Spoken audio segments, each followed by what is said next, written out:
This is the Eye on Annapolis Daily News Brief, keeping you informed about the happenings in Annapolis and the area. Local news, local sports, local events, local opinion, and of course, local weather. The Eye on Annapolis Daily News Brief starts now. Good morning. It's Tuesday, October 30th, 2018. This is John Frenaye, and this is your Eye on Annapolis Daily News Brief. Chesapeake High School is in the news again, but for all the wrong reasons again. They have found another racist comment. This one simply read, "Kill all blacks," and it was written on a sheet of paper that students use to sign in and out of counseling appointments. The school's principal, Stephen Gorski, called the incident unacceptable, and in a letter sent home to parents, he said he wants to assure you that we will do everything we can to help ensure that every student feels safe while at Chesapeake High School. Now, you will remember Chesapeake High School was in the news last year. Last March, black students claimed that they had to endure abuse at the school on a daily basis, one even alleging that a teacher used a racial slur against them and was allowed to resign. Another time, they found religious and ethnic slurs carved into a toilet seat and into a doorway. There was a fight with racial overtones in April. There was an expletive and a reference to a specific race of people on a mouse pad in the school's computer lab. And on the 50th anniversary of the assassination of Martin Luther King Jr., a student came into the parking lot flying a Confederate flag from the rear of their pickup truck and a noose hanging in the rearview mirror. Chesapeake High School, you still have some work to do for sure. Annapolis police are seeking a man who held up another man early Friday evening at gunpoint. The police responded to the intersection of Americana Drive near Little Harbor Way for a reported armed robbery. The victim said that he was walking in the area and was grabbed from behind by an armed, masked man. The man demanded the victim's wallet. The victim did comply, and the suspect left the area on foot, heading toward the EASTPORT shopping center. And as I said, the suspect is still at large, and the Annapolis Police Department is still looking for clues in that case. Early yesterday evening, County State's Attorney Wes Adams announced that Kirk Matthews of Shadyside was found guilty of 2 counts of second-degree murder. Back in June of 2017, police responded to Scotttown Road in Shadyside for an armed suspect walking with what appeared to be a shotgun. When they arrived, they found the bodies of Linda McKenzie and Leslie Smith, a couple. Both victims had suffered gunshot wounds and were pronounced dead at the scene. Through investigation, they learned that the victims were driving recklessly on Scotttown Road when they were confronted by Matthews. Matthews considered himself sort of an enforcer for the area. And through some videotape and witness testimony, police were able to put the pieces together. Matthews was found guilty of 2 counts of second-degree murder, 2 counts of use of a firearm in commission of a crime of violence, possession of a shotgun after disqualifying conviction, and illegal possession of ammunition. Sentencing has not yet been set, and that was heard by Judge Laura, it's hard to say Ripken, but Laura Ripken, used to be Kiesling.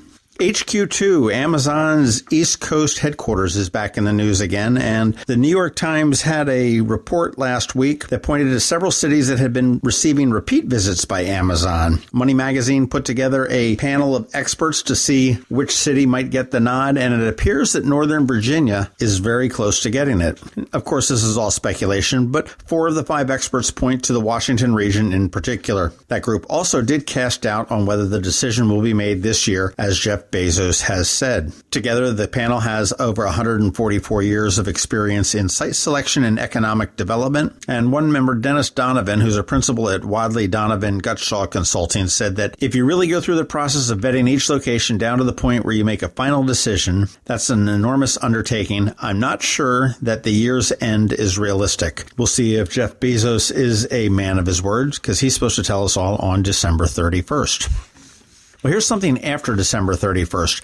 March 14th, 2019. Put that on your calendar from 6:30 p.m. to 9 p.m. This is going to be the 4th annual Ignite Annapolis. What is Ignite Annapolis? It is basically a TED Talk, but really shrunken down. It's 5 minutes and 20 slides, all pre-timed at 15-second intervals. So if you've got a topic that you'd be interested in speaking about, just some thoughts, just expertise, rambling, poetry, whatever it may be, you've got 5 minutes, 20 slides, 15 seconds a slide, and they push play, and you're on. This is the 4th one. The 3rd one was attended by more than 450 people. It will again be moderated by Rob Tim of WRNR, and it is a nonprofit, and the proceeds will go to the Capital Gazette Memorial Scholarship Fund. Tickets will be $10. They will go on sale a little bit later on this fall. And for more information, you can go to igniteannapolis.com, and that's IGNITE Annapolis.com. If you are interested in speaking, you can submit a proposal by January 15th. They'll let you know by the 31st.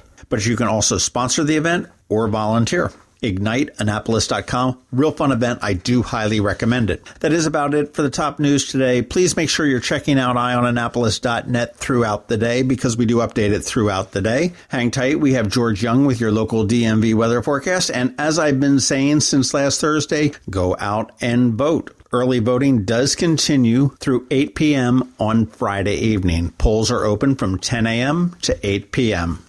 Hi, Kristen Fleckenstein here. For 20 years, I served as the communications director for the state's attorney's office. I know it takes someone with strength and integrity to lead the office.